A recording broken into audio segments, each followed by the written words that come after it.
So I want to talk about Romanian deadlift depth. Now, a lot of trainers are already familiar with this, but a lot of people are not, especially exercise enthusiasts, and we have a lot of exercise enthusiasts watching. And I'm also going to give you fitness professionals a tip on how I coach to keep a lordotic curve when you're doing these. So we're talking about depth here, barbell, dumbbell, whatever.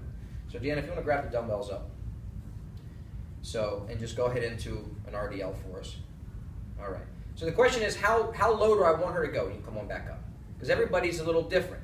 So really what I'm looking at here is this lordotic curve. When she loses that curve, so right now we call it jokingly, we call it the Playboy bunny arch, all right? So when she loses that and goes from here to here, that's when we want to stop it.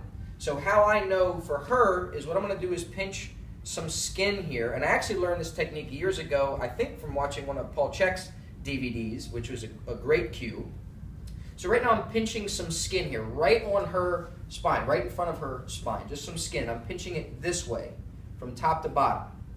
So I got some skin pinch there. Now I say, go ahead into your RDL, Deanna. Now as soon as I feel that skin being pulled out of my fingers, which is about right there, that's when I know she's starting to lose that lordotic curve and come on up.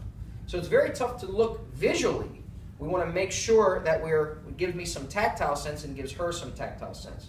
So really focus on it, Deanna. Go ahead down. I'd stop you about right there. Okay, good. Now some people get caught up with the neck. Deanna likes to look up with this one. We don't really have any good evidence to say that you have to keep your neck in one specific position or the other. So I'm not going to get caught up with that kind of stuff. If you are, fine. Just understand you don't have good evidence to support that. So that's the cue we go for. But the idea is not just to say a generalized depth. You know, certainly not just because the weights hit the ground if you're using a barbell, or especially if the dumbbells hit the ground, or just to say mid-shin or whatever.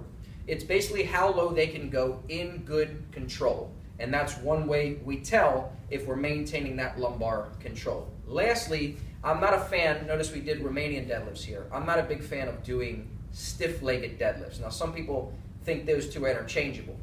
I'm just not a fan of the name. Why? Because stiff-legged, if you're not really sure, means like stiff leg, straight leg.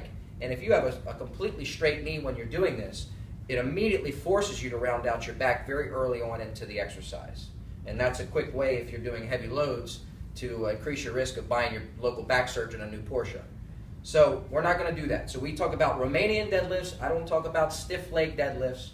We want about a 20-degree bend at the knee, 15, 20-degree bend at the knee. And we want to go as deep as we can, maintaining that lordotic curve, and that's the cue that I use. Also, if you notice, I'm standing 45 degrees behind her. That enables me to look at her knee angle and her hip angle and her spinal angle, and also not make her uncomfortable, me being a guy, her being a female.